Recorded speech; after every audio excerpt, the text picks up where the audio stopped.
Capage TV. Capage TV. Capage TV. Mutu nyonso aza na hyperglycémie aza diabétique te. Mais mutu nyonso aza na hyperglycémie soki a contrôler régime na été, il peut à la longue développer le diabète. Et ça na ba facteur mibale o esala ke mutu a développer diabète. Mutu nyonso aza na hyperglycémie aza diabétique te. Mais mutu nyonso aza na hyperglycémie soki a contrôler régime na été, il peut à la longue développer le diabète. Et ça na ba facteur mibale o esala ke mutu a développer diabète. Biso awa ezana bato bazo uta Dallas bazo ya kozwa traitement awa. Bato bazo uta France Belgique bazo ya kozwa traitement awa. Bazé belé ba Hollanda. Élément oyo na TV na bango na ba téléphone na bango. Ils savent que ce que je suis en train de dire est vrai. Kuma ya secret moko ka komoni mo ba secret biso mike wana. Ojika ka graine moko soko lachango kana lole mona yo. Cerveau mbala moko yebisaka pancréas sécréter insuline secret zoya.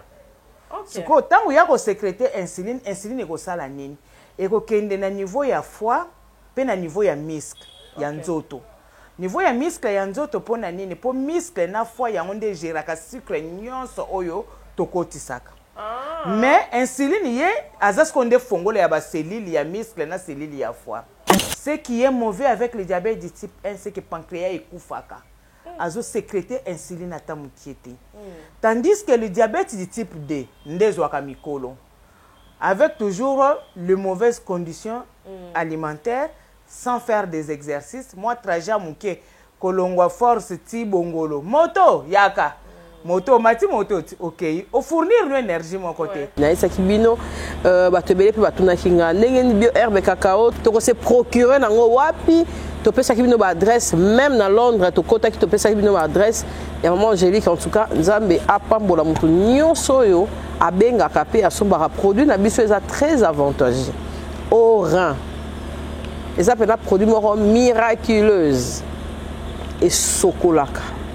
Oh ba ebisio ba mot de tête intense et aussi la tête et si lisaka. Oh tension pour notre biso de travailler trop air moi et comment après ko bouger village et ko stabiliser yo tension kitoko ngamoko nazali kobai na sali la rango na sali on a poto et suninga na tikali ata ko merakisité oh tension matin qui tient et l'autre côté on ko nazo sa pasta boni na lobi na yo effort à guerre kolo nango abisi biso to loba boy. OK ce qui to lobi c'est que to une application confirmée makasi vous comprenez yango penza chaque carton oyo soko so besoin ba fantastique ko bikisa amen yana makamisa faut que l'hôpital mais là na lo batindi yo c'est ça lobi makamba ba rein awa témoignage nango eza makasi ko ba ko lo bebele to savoir ko sera bien na TVT peka to yaka na makambo eza sir oza na likambu confiance ata la lango lo bakande ngamo amoni a changer la langage te likambo lo kuta ba mandela radio fate pas mutu on aime to pesa sous ba photo ba ki boté ça ki boye nazo ba no poli là bio herbe yango c'est ça ba rein dada ki mobali po mingi ba lingi ko sangisa ndoto mais décadence okota ki mundela comprimé mingi te maman e ko pesa avantage mais ko bou so e kati okwe biloko solo yango naturel nazo zango lokande to tongola kana bo mwana we bomba biso to zali no boy to bela te poko kwa zala ka bisa so makasi kisi ba bio herbe so kwa kokwa la muki apesi kisi te niveau na mono na nzoto poza na ba 20 ans okosi 40 ans nzonga nde bio herbe yango mais pasteur on dit carton na sikandeni eza ngai lo mo eza lo mo mais ba changer couleur mais moni et là comme malamu be volo on ka kwikindi capable toza on a kusunga OK tozo sunga est traboy 1.5 vraiment so sombi 10 100 nzambe pas pour musa mona pa ka bazoka pas si somba kasi ebikisa non yo moko to aider pe pour Congo na bitumba asali bien penza mama bato aboende bato balingi mboka Capage TV. Capage TV. Capage TV. Bienvenue dans Capage Télévision. Nzambe ya pambola ba onyo so Rolanda biso, Nzambe ya pambola équipe na ngai. Malgré le loba en retard, mais Nzambe pesa ba makasi, Siki manager, Mujiba et puis Francis Wala bon continuer à regarder rapidement avant na kati ya musala et ça na biso bien merci toza on a kati hôpital na biso na maman Angèle Mwakana yé a expliquer biso précisément toza wapi aza nani et puis ba kisio tozo mona awa tina na ngonini mais to ko vendre la diabète parce que un jour moko na kendaki quelque part na hôpital moko na koloba kombote na kendaki wana pena 20 nazaki na problème fa ba na mwa analyse misu na moni bato bazali kokota wana bazo ba tonga moko mikie na loboko interpeller na batonga oh bato bazo ya mususu azozo aye moko mususu bazo tuba bango na bengi monga ngai singa te soko moni boy diabète bata diabète chaque temps ba ka kozwa skis na bango wana bensinine et ça kinga pasi ya koleka lelo to moni lisusu ba biloko mususu lokola ba jus ba plastique ba plastique ba sucre ba comme pena ko interpeller ngo tina bekola bana to éviter to ya diabète et mati diabète eza nini eza héréditaire ya ngwana ne to kosola lelo mais to tuna na maman Angèle tina na nini et puis hôpital oyo awa toza wapi. Bonjour et bienvenue maman et puis na ba oba Rolanda biso Ernest wa Rolanda zambe pia pambola bango boy malade maman Angèle. Bonjour. Bonne santé. Tes santé, ça va. Ok, la monde des autres, ça va. Oui. Ça va. C'est présenté dans la barre Hollanda, aux Anani, et puis, réception précision hôpital. Naza Kombo Nangayi, docteur Angèle Mwakana. Naza médecin chercheur. Naza médecin administrateur général, il y a cabinet de consultation et des intox. Nieka. Oueza sur l'avenue Kassavoub numéro 8. Na commune ya Kassavoub, juste sur le triangle ya rond-point Mariano, na croisement Elingi sa Kassavoub. Batu mingi yo balandaka ba élément oyo na parlaka sur le cabinet. Donc toza biso nde mama ya science ya 3e millénaire.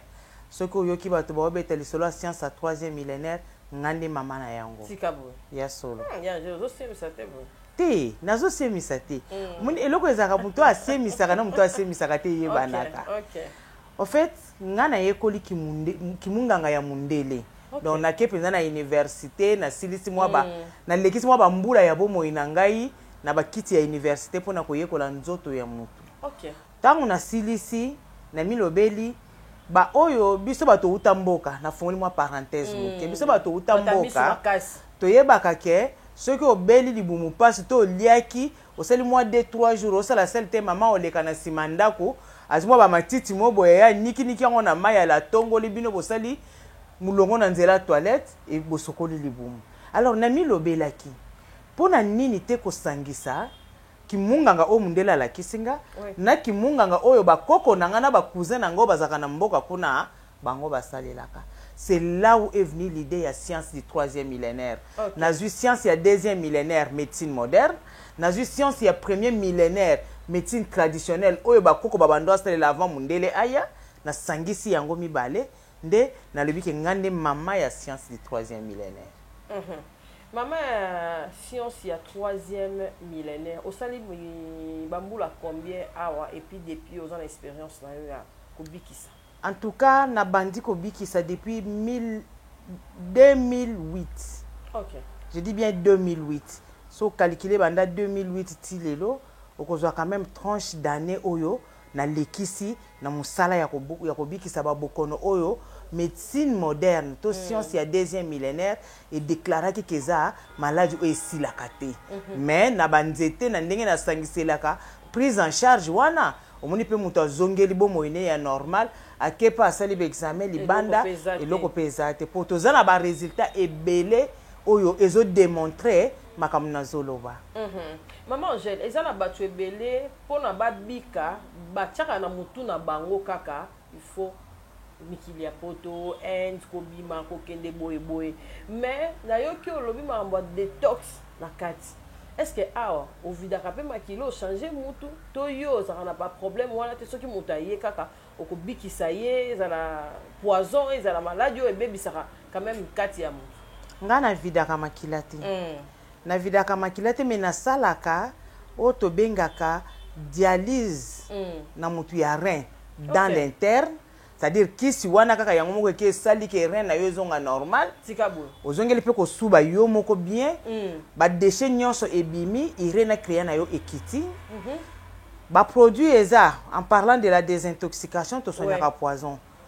Donc ce sont des produits autoropesa kaka dans l'interne kisi wana eke ebendi e attirer ba toxine nyonso et bimisi yango na sel et après ozongi contrôle résultat bimi normal mais en parlant de la désintoxication biso to sala ka désintox ya ko sala test ya soité pour na yekoli quand même non test wana te biso to sala ka ya microscope donc tozwi penza belema ya nzoto totali na niveau ya microscope parce que ya onde totangeli na classe totali na niveau ya microscope ceux qui poison eza to ceux qui poison eza yo moko pe to bengi ya kotala ba elema o eza na nzoto na yo ya kotala quantité ya ba globules blancs o eza déjà colonisé et après la prise en charge o eza ka juste une semaine ya traitement ozongi contrôle normal aux yeux antipoison pour se protéger et pour d'autres pathologies également on fait les examens. Donc tout ça la raté que oyembala moko no na ye nazoka libumu pasi somba kisi boyekuna kende non faut ko yeba facteur déclencheur libumu pasi ezanini to cause ya libumu pasi wana ezanini cause ya ba sensation oyo do ba symptômes oyo malade amemi ezanini et à partir de là ndé ko yeba ndeni ko soumettre au traitement. OK. Merci, Maman Angèle. Tu as une séance ébélée. Tu as la paix ou un peu spécial. Mais le on a annoncé qu'il y a déjà diabète. Et là, on a diabète et et puis pourquoi biso lelo to comme la diabète même bana est élevé puis diabète ou ça. Nazo répondre à la question na yo mais faut na répondre à la préoccupation moko lobaki liboso. OK. Bat mingi balobaka il faut que ndeko zo traitement libanda ya mboka. Voilà. Nazo ye biso ke biso aweza na bato bazo uta Dallas bazo ya kozwa traitement awo.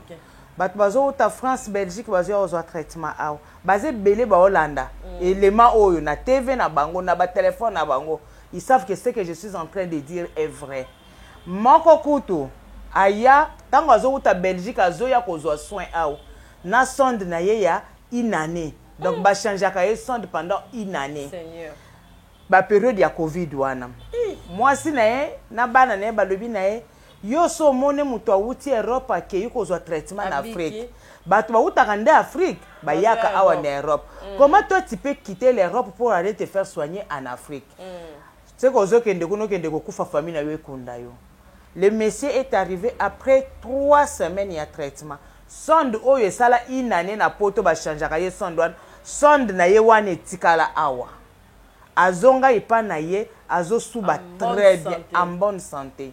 Volume ne ya prostate pe ya kokita. Donc c'est une petite parenthèse na fongola ki par rapport ya inquiétude oyo batu mingi bazana yango que ce qui a beli il faut que ndeka libanda nde sika soin ya malonga eza. Non. Ici chez nous tozana ba soin ya malonga. Il suffit seulement qu'on fasse ce que nous faisons là, la symbiose il y a deux médecines là. Parce que ceux qui mutoye le nez hémorroïde na mundelo ko lobaki ki sezate o bande pesi ba kiska ka pona ko calma ka douleur am kongo na ye. Mais ceux qui ont associé qui s'est ko calmer douleur na qui si proprement dit il y a traditionnel il y a hémorroïde, vous allez voir que la personne sera guérie. Atina ko kenda ka lisusu en dehors ya Congo exactement. Maintenant nous rentrons dans le diabète. En fait, le diabète, c'est une maladie métabolique de l'organisme. Ça a caractérisé une hyperglycémie, cyclématie. Mais si tu as aussi cyclématie, tu es diabétique. Je vais te donner un petit exemple. Bisomi balé toke na fête. To lié to meli baji na ndenga bonyama. Lobi na tongo to lamuki, to ziba machine à glycémie. Total a nano sucre. To ko bimana sucre likolo. Vous avez dans l'hyperglycémie. Donc c'est pas 250, 300 même. Mais si tu comme à 14h, 15h, il y a jour où on a cacao total qui sucre na 250. 14h, 15h l'heure total tu as 80, 90. Donc c'est 70. Ami zongi siye moko. C'est là où j'expliquais que mutu nyonso azana hyperglycémie aza diabétique. Mais mutu nyonso azana hyperglycémie, ce qui a contrôlé le régime na été il peut à la longue développer le diabète. Et ça n'a pas facteur mibale où ça qui a développer le diabète. Et ça n'a facteur héréditaire, n'a facteur alimentaire. Na facteur alimentaire, c'est plutôt les deux premiers problèmes il y a diabète ou touche à rabat. À part ça, il y a également le diabète gestationnel, où il y a peut-être ceux qui moi ça a zemi, avec toutes les caprices, il y a zemi, wana, bilialia, et celle qui moi tout y a sucre et mati. Là, rakobota, ceux qui a landé liango et kiti. Ceux qui a landé liango te et kozala likolo. Alors, avec le diabète, aujourd'hui, l'alimentation est le plus grand facteur. Et celle qui est diabète est comme fléau mondial et comme problème de santé publique. Le coup de problème de santé publique, c'est là où il faut interpeller tout le monde. Quand sa bébé, moi, je suis pour la classe.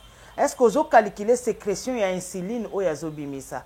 Cette insuline-là, si elle est vraiment androgène, est-ce que la quantité correspond à la sucre dans les 24 heures? Donc, on a que quantité d'insuline est sucre, il est belé. Et, le pancréas mère. Insuline est une hormone ou est ça la kake cellule est fongwama pe et benda sucre et bongola on a énergie.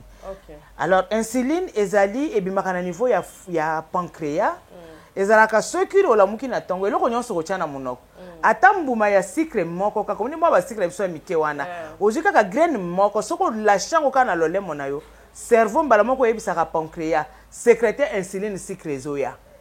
Siko tango yako sécréter insuline eko sala nini eko kende na niveau ya foie pe na niveau ya muscle ya nzoto. Niveau ya muscle ya nzoto pona nini po muscle na foie ya onde geraka sucre nyonso oyo tokotisaka. Mais insuline ye azas konde fongolo ya ba cellule ya muscle na cellule ya foie. Ozana jeep na yo, ozana voiture na yo ata ya muke, ozana moto na yo. Soko komi o simbi na maboko sans ko tia contact et ko pelate. Donc contact ezali insuline. Pour fongo a fongo la cellule ya muscle na cellule ya foie. Ce qui a fongoli yango sko e bendi sucre et bongo yango na énergie. Wana ta un mois ya gêne o melaka kaka ti ya rouge na poko ko résister. Parce que cellule na yo ezosal. Mais eloko ekomaka et pas ya bana mike ndenge na expliquer excès ya kopesa bango biloko ya sucre belé. Abotamaki d'abord na libumu tango mama na yazaki na zemi na asalaki diabète gestationnel, diabète ya mwasi ya zemi. Diabète wana esilaki na ngwe pa mama. Mais ye bébé abotamaki déjà bébé ya diabète gestationnel. Tanga bimi yo puisque bandi ko bourrer ye na ba sucre. Donc au memi bébé na yo na ko développer maladie to bengaka diabète du type 1. Ce qui est mauvais avec le diabète du type 1 c'est que pancréas ekufaka. Azo sécréter insuline à ta moukiete. Tandis que le diabète du type 2, ndezwaka mikolo, avec toujours les mauvaises conditions alimentaires, sans faire des exercices, moi trajet mouké, kolongwa force ti bongolo, moto yaka, moto mati moto, ok, au fournir l'énergie mon côté. Le fait à besoin de fournir l'énergie, mais où t'es comme la tamme sous 2 bouteilles à bière, tamme sous 2 bouteilles à jus, au fournir l'énergie accumulation ya ba sucre o yozo koti c'est pas ya mukolo et fait na yango se remarquaka d'abord na niveau ya foie et déclenchaka problème o to benga la stéatose hépatique. Stéatose hépatique eza nini? Sucre mungwa na mafuta o to liaka nyonso ebongo na mafuta na niveau ya foie et kendaka et latinzoto mobimba ya foie. Ce que latinzoto ya foie et ba kamito e vandi likolo ya ba cellule. Or que cellule na yo wana ya foie yangonde il faut gérer sucre oyo ozokotisa. Sikoyo yo obakisi bafuta likolo. Tango yo tie sucre na monoko, cerveau ayebisi pancréas tindika insuline. Pancréas tindiki insuline ye place foie ya ko vanda na récepteur akuti mafuta evandi likolo. Eza lokola rui esali na cadena. Soko kotisi fongola e ko fongola te. Parce que tango eko fongola te insuline na yo epanzani nango na nzoto eko kutana nango na sucre no na makila mais eko sala eloko te pour place il fallait que travailler yo déjà aussi encombré yango na mafuta. La stéatose hépatique amène ce que nous appelons la résistance à l'insuline. N'explication na autopes. Nzoto comme ça la résistance à l'insuline na yo moko. Et la résistance à l'insuline vous amène à faire des hyperglycémies. Au bandi ko matisa pourcentage ya to ya sucre na makila. Mais lokola o mataka o kitaka na yo, o santaka penza charge wana ya sucre te et à un certain moment de façon il y a ça juste check-up parce qu'il y a un intellectuel nuance ça la check-up. Tant que vous avez ce check-up, babi oh vous êtes déjà na sucre na 400, vous êtes déjà diabétique. Ba déclarer au diabétique sans que yo oyeba. Maintenant na moi ko banga ya bato ba yebi domaine te na ko banga ya yo moko malade ba tindiki ba tonga insuline. Ndo monaki na hôpital wana bato bazoya bazotobolaka bango etikali bango bongo. OK. C'est un peu ça avec le problème du diabète. Alors, avec la science du 3e millénaire, solution ESA. Solution ESA, pourquoi? J'ai dit que solution ESA. Parce que Tommy Lobelaki, est-ce que ba ndeko bazaka na ba mboka na ba forêt baliaka sucre te baliaka bango kutu kuna mafuta mbila oyo biso toboyaka wakeza na cholestérol ebele wana yango nde baliaka tongo midi poko butu tongo midi poko butu chaque jour. Donc baza peut exposer na obela diabète. Mais est-ce que babela ka diabète? Je peux dire non. Pourquoi? Pour ceux qui ont remarqué que na subi ebele na oki munoko ekawuki nga mingi na meli mai trop pardon tikana ke luka ba décoction akota akia kopikola mwa ba misisa moko kuna ayena ngo sokoli très bien atokisi ameli tongo midi poko nie bon ina épée et continue. La science du 3e millénaire to se décider qui somme dit tokende koluka ba produit bango ba silisela ka diabète wana. OK. Tomema yango na inerbe parce que nous sommes quand même des intellectuels. Na inerbe pourquoi? C'est pour connaître est-ce que produit est toxique toté. Parce que ye mutu amboka zo milango bimelela. Ayebite est-ce que zana organe moko na kata nzoto na ye oyo koko beba soki kisi oyo eleki dose ya yebi yango te. Maintenant nous en tant qu'intellectuels c'est ce que nous avons fait. OK. Tozu ba produit to memi na inerbe to salisi yango analyse to benga texte toxicologique. Bataliti basali même surdosage ya ba souris blanc. Donc ba pesi bango dose normale ba lebi ba tumususu be bazaka na habitude azui biloko akolia ameliki siplite te na tongo ale na ba poko azui double dose anyati. Alors pour éviter que total ceux qui muto akoko mela yango na double dose et ko sala yeni na nzoto bazui ba surdose ba souris pona ko sala DL50 mais ba moni ke nyonso za na normal. OK. To memi le même produit na niveau ya Fakita pharmacie na Inikin. OK. Et c'est là où ils nous ont dit que le produit administré chez les personnes vivant avec le diabète. Ils ont rajeunir ba cellules de la tête jusqu'aux plates des pieds.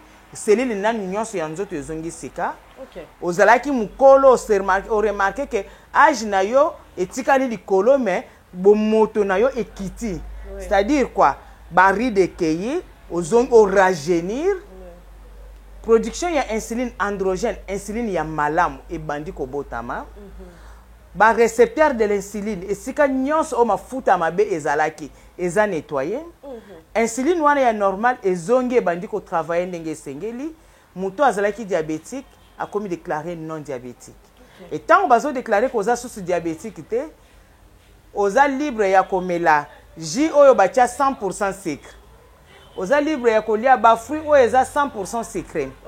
Oza libre ya ko kende na fête komela ba sucre ndenge mutema no elingi. Komela bière ndenge mutema no elingi. Oza libre ya kolia biloko nyonso oyo tango kende ki hôpital nutritionniste abande ko landelo ebisaki o ke liste wana nyonso eza na sucre kolia yango te. Olie biloko wana nyonso olali lobi na tongo otali sucre ya komata olekisi journée na 14h otali sucre kiti na 80. Et c'est comme ça que nous disons que la science du 3e millénaire elle est la solution à la pathologie de diabète parce que toujours rajeunir ba cellule peut toujours ramener diabétique na vie ya kala o azalaki na yango te tango azalaki na yango avant akoka ko tomber malade. Mais ce qui est avantageux c'est qu'avec les conseils que nous donnons à la fin du traitement, le malade a la possibilité de ne plus redevenir diabétique. Surtout ça. Oui. Merci. Maman, on expliqué tellement qu'il faut que na zangi kutu maluba ya rubaki sawana, mais to comment appelle auto médical na Kinshasa. Muto mona na ya cher, ba on sait na combien bino pe ba consultation comme $1000 $2000 est-ce que maman j'ai la koyambanga est-ce que avantage ko za na mutu ko za na mbongo ko lekanga est-ce que et puis mususu oyo comment osala ke ba sala ba auto médical eza pe comportement ya boyambi ya hôpital to kuma lokola ba mbanda ya ba docteur so kutana infirmière mo aloko bino bo tshaka na msumu stagiaire mo mutu ayebi mais abandi sika comportement est-ce que bostala rapé que bango pe eza pe ba biloko oyo batu ba kima pe ba centre et puis ba hôpital ba sala ba makambo bango moko na bandako na conseillaka vraiment automédication te surtout ça l'automédication elle est très mauvaise na kolianga diadia ekitisaka sucre oui au lieu na yonga diadia ekitisi yo sucre tango ekitisi yo sucre oza sûr que guérir yo diabète. Parce que même dans des pharmacies, les produits qui sont vendus dans des pharmacies, les arapoués quittent sa sucre.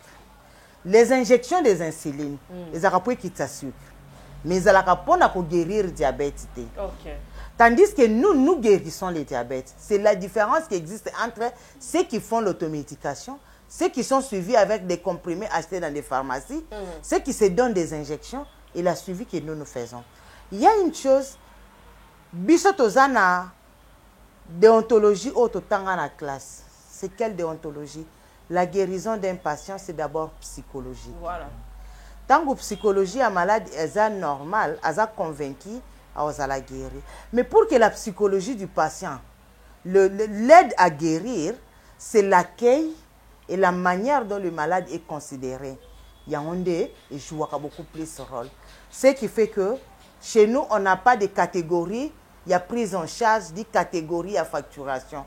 On sait que si le monsieur X vient et que le monsieur Y également arrive, mais monsieur X n'a monsieur Y, bazana façon il y a que toucher mbongo ndenge mon côté. J'ai donné un petit exemple là, un malade qui vient de Dallas pour venir se faire soigner. Na malade a outil qui sert pour se faire soigner. To o ya outil na bakota bibwa katikuna pour venir se faire soigner. Ils ne vont pas quand même payer le même facture, mais ils vont bénéficier du même traitement, de même produit, de même suivi. Okay. Il n'y aura pas une certaine choix là qui était yazana mbongo non. Alors on évite ça. Pourquoi? Parce qu'on sait que le monsieur a outil qui senso. Ceux qui habitent à Koko y a 5 malades ou plus. Voilà. Et si on l'avait maltraité, il peut également nuire sur notre réputation ou la réputation de la boîte à osant que ça plus de 5 malades ou plus. Voilà, vraiment. Maman, je merci tout le monde va produire ça. Qui n'a aussi ça. Pour yambaka ndenge nini bandele la biso sous adresse ya place où tous allez et puis toi baba produit na biso parce que batu ba comment ko lobaka bino sur dosage neni bokoyeba neni ekozala boy mutu oyo aye akomela ndenge nini et puis oyambaka ndenge nini toyeba oyo ezali na kati ya milani to moni yango ebele ya koloba d'abord par rapport ya koyamba na se présenter qui est bandil qui naza médecin de formation moderne. Voilà. Donc c'est comme ma médecine moderne. Oye, bah ça les fiche na conseil fiche. OK. Bah cotisation na bureau. Dans le service de la consultation, il y a que des collègues médecins. OK. Ils en ont que oh nazo moi infirmier mo eto nazo moi mutubo na 21 wana ala tarama blouson ami benga médecin non. Donc il y a que des médecins de formation avec leur numéro de ces noms. OK. Ils vont vous consulter comme ça se fait en moderne. Ce que au Senga a commis esili a biso matana mbetu a sali palpation pour osa to bengaka examen clinique donc o meki ko vérifier est-ce que kingo zoka ndenge nini ozoka ndenge nini na libumu o chesteto de part et d'autre ko landa ba battement cardiaque. Après on vous demande de faire des examens de labo. Les examens à laboratoire sont demandés en fonction de plein de choses au yenango. Ce que y a diabète, yebaka ke to lukaka ko yeba quantité d'abord il y a insuline au zo bimisa. Pour mutu nyonso abela ka diabète type 2 a sécréter ka insuline. Ateza mutie makasi mais eza insuline azo bimis. Ateza likolo makasi ko le ka valeur normale eza insuline. To luka ko yeba quantité ya insuline ozo bimisa. Koyeba ceux qui eza androgène toté. Insuline androgène eza insuline eza à mesure ya ko coller likolo ya ba récepteur pour ekoka pour faire fonctionner ba cellule. Totala pancréas ezo travailler ndenge nini foie na yo eza na état nini, est-ce que eza na ba graisse entouré yango toté, ezo fonctionner ndenge nini, total fonctionnement rénal. Ce qui ba résultat est bimi, total également quantité de sucre ou eza na chaque globule rouge. Donc globule rouge moko na nzoto no ekoza na quantité nini ya sucre. Ce qui va résultat est bimi, à partir de là, tout soumettre le malade sous traitement. Okay. La prise en charge du diabète est 6 mois. Mais ce n'est pas 6 mois de traitement. Le traitement proprement dit nous prend 3 mois. Les 3 autres mois, les mois où tu vas dire que c'est là, mais là, fanta lelo. Mais là, tu vas faire sucre lobby. Il y a l'eau son âme à des. Il y a pondo, il y a boye, mais tu as la sucre na yo, et zo pe sandengeni. Ça nous permet de comprendre maintenant avec la prise en charge, évolution de la cellule pancréatique, ils ont géré maintenant, ils ont géré sucre. Et à la fin du traitement, tu as malade, tu as une glycémie à jeun, et quand tu attends sous 70 ou 80, c'est bon, somba gâteau, somba sucré, il y a qu'à mela. Tourner, peut-être après 1h30 ou 2h, revient tout ça la glycémie. Aux zongi, aux zongi na 80, après qu'on met là-bas sucré na gâteau, au bimi la glycémie à 120. Ou bien au bimi la glycémie, mettez même 150. Si on bimi la glycémie à 150, après la prise de la babilo qu'on a nyos, tout ça là moins 40 parce qu'on appelle ça l'hyperglycémie provoquée. Si on sait moins 40, aux zongi na 100, aux zongi na 80, au commis na 140. Moins 40 aux en 100. Un diabétique ne peut pas se retrouver après avoir consommé une quantité importante de sucre, na glycémie à 100 ou bien à 110. On vous dira que votre traitement prend fin et puis vous avez la possibilité de manger tout ce que vous voulez. En parlant maintenant de nos produits, les flacons, nous avons des produits dans les flacons à 200 ml. Ça, ce sont des flacons de 200 ml. Le dosage est calculé, la posologie plutôt, est calculée en fonction du poids du malade. Okay. Ceux qui sont malades, a déjà plus de 80 kg, il est censé consommer le flacon entier. Okay. Ceux qui ont nassé à 80 kg, il est censé consommer soit 150 ml, soit 100 ml. Dans les 100 ml, ce sont des gens qui ont dans des 50 kg, 55 kg. Donc, on a katikati ya flacon na tango, katikati ya flacon na pourquoi. La journée manquant. La journée manquant. Okay. Et quand il les prend comme ça, dès le début, après chaque 3 jours, il faut contrôler la glycémie. Okay. Ça nous permet de voir comment est-ce que l'organisme réagit face à produits qui vont changer. Parce que la plupart des diabétiques qui viennent ici, déjà, ils mundele. Atango bazoya tokata kabango bakisi wana poto meka kotika bango kaka na ba produit na biso. Alors quand tokata kabango, nous essayons de contrôler pour éviter qu'il n'y ait pas un trouble métabolique, il y a hyperglycémie. Exactement. Voilà, écoute, on la prière. Parlant de l'adresse, nous sommes sur l'avenue Kasavubu, numéro 8, na commune ya Kasavubu. Bato bayebi triangle ya rond-point Mariano. C'est juste là où il y a le croisement, il y a Elenge sa Kasavubu. Nous là où Outi, où il y a Mariano, place de Zochité na Kasavubu. Nous sommes du côté Kasavubu et c'est écrit cabinet de consultation et désintox Nieka. Merci. Autant de bouteilles, on va consulter. Exactement. Aïe, va consulter, tu calculer poids naïe, tu calculer pe quantité de produits oyo, il faut avoir. Maman, j'ai dit que Pambola, oh, balandi, oh, oh, ça va et qui est dans rapoto, tout le monde doit faire sur place pour vos méca, koyeba, l'égénie, vous continuer le traitement, bazolanda yo puna. Et qui est dans rapoto. Et qui est dans rapoto, na ba flacon d'engomoni, et qui est dans rapoto, na ba état brit, de expliquer malade comment il peut préparer et puis comment il peut donner ça. Mais de toute façon, ils peuvent nous appeler pour avoir de plus amples renseignements. Nous sommes sur le plus 243 81 170 92 26. Plus 243 81 170 92 26. Bah, produit est partout. Dans tous les 5 continents. Il faut monter ça la consultation qu'on a tindelio. Tout ça, la consultation en ligne. On fait tout ce qui est nécessaire. Vous appelez le numéro qu'on a donné, c'est le numéro qui est sur WhatsApp. Possibilité qu'un médecin soit mise à votre disposition. Il va vous consulter sur WhatsApp. Il va vous envoyer les bons des examens. Au place yoza, vous avez la possibilité à faire l'examen. Aux ongi c'est lié sur WhatsApp. Et ceux qui ont battu sur place, ben ils ont produit, ben tindelio. Ceux qui ont battu, nous avons toute une équipe. Il y a battu, oh bazaka chargé na okendeko, tika ba produit na ba agence, na aéroport, et ils vont déposer les produits. On leur donne, on vous donne le numéro. Il y a place où vous récupérer, peu importe là où vous êtes.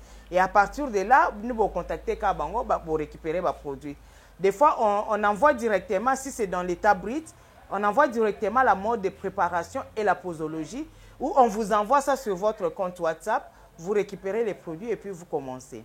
Merci en tout cas. Merci beaucoup. Vous avez suivi l'émission et l'intégralité des explications. Répétez l'émission pour mieux encore comprendre. On va mettre l'extrait sur notre page et sur notre compte YouTube. En tout cas, maman Angèle Azawana, tu bandela suko tia numéro na ewana, boko benga nyoso tongo midi poko ya za monganga azawana pona ko bikisa biso akanga ka téléphone te azala rapé décharger te azana 18 power o ekati atie mususu o ekati atie mususu. Maman Angèle en tout cas azawana pona biso nyoso. Merci maman Angèle. Merci beaucoup. En tout cas, Nzambe ya pambola ba médecin nyoso mabanga bohate. En tout cas, de nature na boka pinza mabanga te. OK.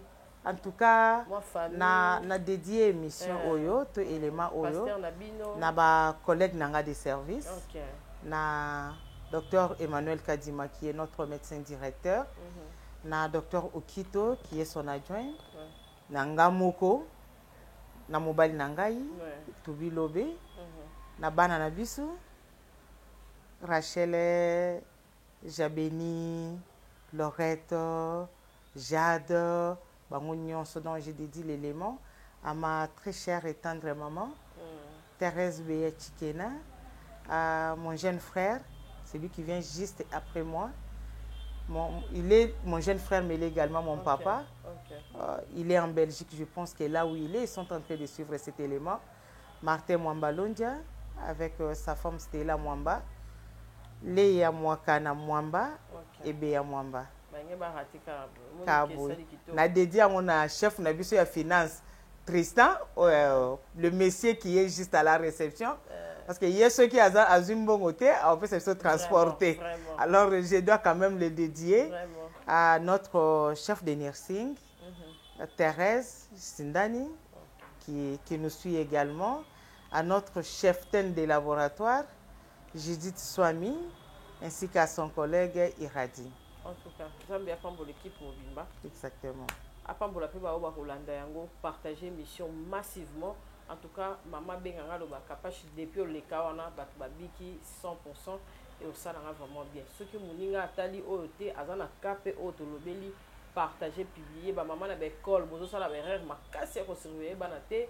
Bo benga les sources maman j'ai réexpliqué bino les sources pour ngape na za parmi ba maman ba pisara bana chaque jour j sans qu'on se rendre compte à partir de l'émission on a vu Mayele que l'Éternel Dieu vous bénisse. On se rencontre prochainement avec un tout nouveau numéro. Bye.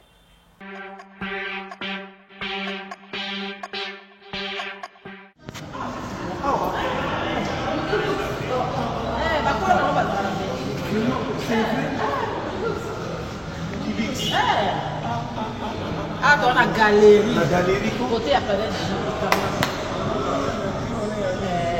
c'est quand on a ce côté au planète J, où il a la galerie, car il a dans la carte.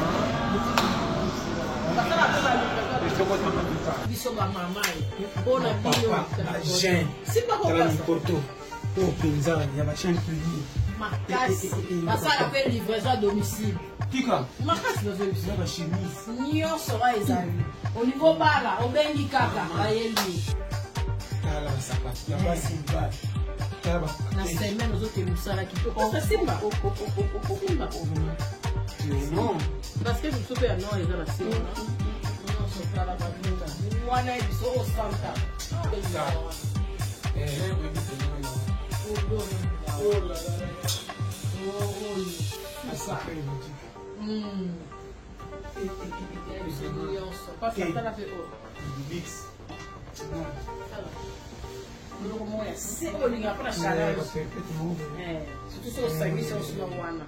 dimanche apprécier na cop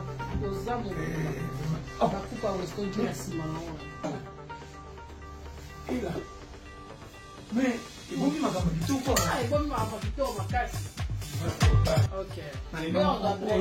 ezalolaki Galerie Bonne Chance. En face, il y a Supermarché Galaxy, boulevard du 30 juin, avenue Équateur, Planète Jeep Mbeni, Galerie Oeza, juste après Planète Jeep. Nakati, voilà, module boutique Tobel. Il faut la R. 10h à 18h. 10h à 18h. C'est ça la plus belle livraison. Livraison à domicile, de $5. Ok. Ma parfait, ça. Il y a qualité, nyonso. Donc, awa. Nyonso balobi o balataka eza obanda na single pantalon jean polo veste chaussure ketch pantoga ya basi na ba condition tout soko kimaka bambango babiloko na bino awa eza biloko makokutu babate mibalo balingaka mikolata coupe obokenda ba dimanche bansele ba ketch na bino eza obokenda na ba wapi tolobi tous les qualités eza na bato ba tennis ba saper banane tout boya honorable c'est tout bino boya. Mieux sera disponible. Le mieux fort, c'est na pognon yangai. Vraiment, na zeli pika pashi yae. Suka. Boyo. Tala kaka. Le bomi mona tunga usindeni. Biso to lia kana biso mbo. So, ete biso to lia. Maman, soki mona ni lia. Tozo récupérer ba retard mais ça pia ko to tikaka. Maman, na bona ke na nyonga muki. Nenga samba ngambo kona bangaji na bomu kileko ta conflit. Eko ma okeli fero pona pantalo. Abo makambo. Ça tout. Mon nyosiza. Boya, tout boko luka awuza. Parfait vibrant oyo na métier ngo kaka. Kaka na bi oyo kaka, oyo ba jeune fille oyo. Journée mobimba ti lobi. Zomon. Biso yetu kotia parce que ça na mboka bapai na RDC biso yetu sombi a yo pe ko somba boba ko fenenga na famille moyen nyoso ka ko bang ozana mbonga bolata be monika tombola ba triko kitalo ba libaya nyoso eza tala bino ba honorable bino ba ta français yo mta français ni je connais tala. Bah les états français n'ont pas que n'a pas papa n'a tricot. Là ta chemise on aime au sort aussi. C'est tout au moment où yango là autre bagité bien emballé na casse ta capable de faire parfait oui en tout cas biso na kata boya numéro ba tchéli na bo benga awa ba pied biso to découvrir la place au Hollandie na sie. Et ça la trompette c'est que bon va te bela peu prima et mati elle va te va commencer pour profiter ça va battre là dit que ça va 100 il va te monter 35 quand il va réduire mais ton moment on te moninga au kizu oh il va compagnie c'est ça donc quand il va été moninga dit voilà ta propre ba tout le monde na kamuka ya c'est demande que na côté ba nomele yo moyen oui peut-être ma belle même c'est OK. Capage TV. Capage TV. Capage TV.